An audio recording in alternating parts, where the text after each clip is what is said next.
కింద సెంటర్స్ అదే town centre కింద సెంటర్స్ బాగుండాలంటే మాత్రం స్టిల్ ఆ పబ్లిసిటీని అయితే మనం వదలకూడదు. మేము కూడా తప్పు చేసాం మధ్యలో వదిలేసి. Now even today morning also నేను వంశీ కూడా దాని గురించి డిస్కస్ చేసుకున్నాం. అట్లు వదలడం వల్ల కొంచెం కింద ఇంపాక్ట్స్ ఉంటుంది అనేది. మీరు అంటున్న ఆ నెగిటివిటీని స్ప్రెడ్ చేస్తుంది ఇండస్ట్రీ వాళ్ళ, లేదంటే బయట వ్యక్తుల, అసలు ఏంటి?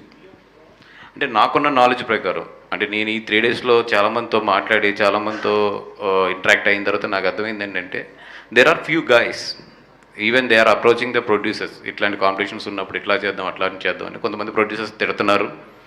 కొంతమంది తెలిసి తెలియని ప్రొడ్యూసర్స్ ఏంటంటే ఇదేదో మనకు బెనిఫిట్ చేస్తుందని చెప్పి ఎంకరేజ్ చేస్తున్న వాళ్ళు కూడా ఉన్నారంట. అంటే నాకు రీసెంట్గా తెలిసిన ఇవన్నీ కూడా. దేర్ ఆర్ థర్డ్ పార్టీస్ ఇట్లాగా మా దగ్గర ఇంత క్లౌడ్ ఉంది, మా దగ్గర ఇన్ని ఐడియాస్ ఉన్నాయి, సో మేము ఎట్లా చేస్తామని they are doing the positive and they are doing the at the same time negative side also. అంటే డబ్బులు, ఇది వ్యాపారం. ఈ వ్యాపారంలో ఏంటంటే ఒక సినిమాకి బాగా చేసి సంపాదించడంలో తప్పు లేదు, ఎందుకంటే అది మనకి అవసరం, మీకు అవసరం, అందరికీ కూడా అవసరం అది. బట్ అవతలని తొక్కి ఈ సినిమాని లేపుతానికి అదే స్ట్రెంత్ని వాడితే మాత్రం తప్పు అనేది నేను చెప్పేది. అంటే ఇలాంటివి మనం పాలిటిక్స్లోనే చూస్తూ ఉంటాం. మీరు ఆల్రెడీ పాలిటిక్స్లో కూడా ఉన్నారు. లాస్ట్ ఎలక్షన్కి అంతా ఒకళ్ళ మీద ఒకళ్ళు అబాండాలు వేయటం, అంటే పక్క సినిమాని తొక్కేసి మనం ఎదగాలి అనే కాన్సెప్ట్ అనేది మీరందరూ కూర్చుని, అంటే ఖచ్చితంగా ఇండస్ట్రీకే లాసు, పర్సనల్ లాస్ అనుకోవడానికి లేదు దీన్ని. ఏంటి what of me action plan ఏంటి దీని మీద అందరూ?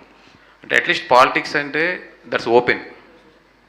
ఇది ఓపెన్గా ఆ పార్టీ కామెంట్ చేస్తుంది, ఈ పార్టీ కామెంట్ చేస్తుంది, దాంట్లో పెద్ద హైట్ చేసేది ఏం లేదు. అది రాజకీయంలో ఎత్తుగడ ఇది అనేది. బట్ ఇండస్ట్రీలో అది కాదు కదా, ఇదేం రాజకీయం కాదు కదా, ఇదేం ఎలక్షన్ కాదు కదా, ఇది దిస్ ఈజ్ లైఫ్లీ అండ్ క్యారెక్టర్స్. ఇక్కడ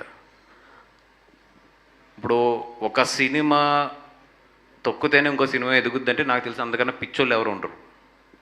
సినిమా బాగుంటే రెండు ఆడతాయి, రెండు షేర్ చేసుకుంటే.